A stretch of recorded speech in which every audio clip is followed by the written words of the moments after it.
So I'm going to be talking a bit about being empathic, and what I'm going to cover today is just a really easy technique. Well, it's not easy, but it's kind of a simple technique that you can use to kind of help you with this ability because it is kind of a struggle. And um, it just it's not to be used all the time though.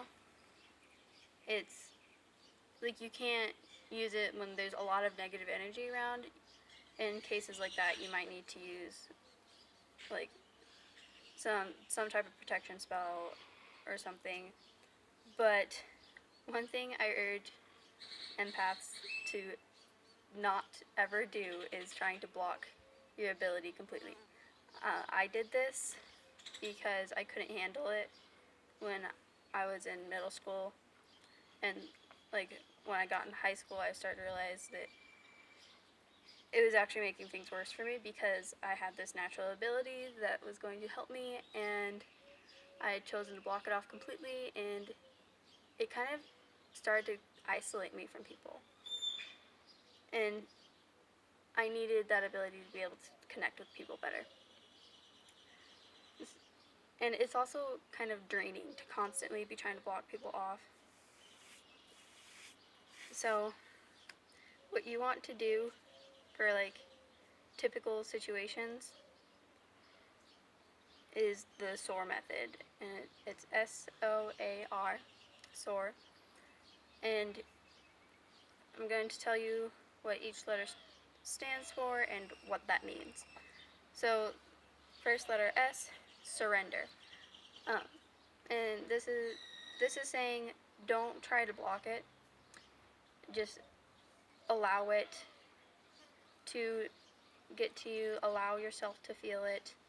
Don't just like try to block it out. Just allow the emotions to pass through you. The second letter O, observe. Take a step back and view the emotions from kind of an outside perspective.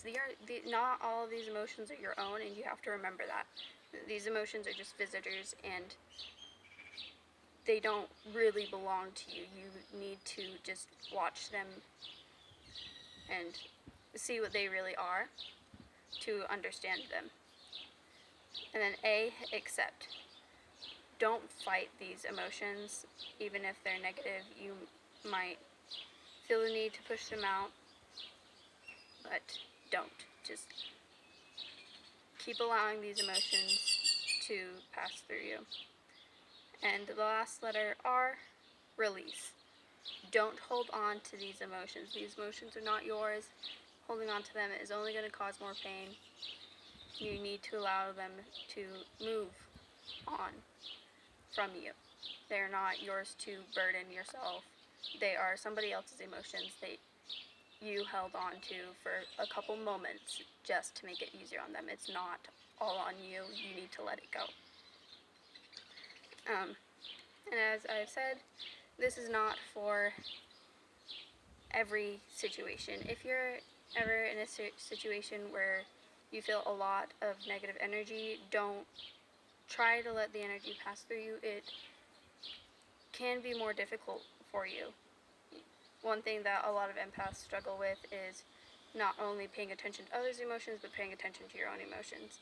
And it's really important to pay attention to yourself first. So if you're in a really negative situation, then you need to remember to protect yourself. And this method is good for controlling your ability and getting used to your ability, but it's not good for every situation. So like I said, you use some protection of some sort, get out of a situation, do a spell, something, because this isn't going to work for every situation. So that's kind of all I have to say, so I'll see you guys later. Bye!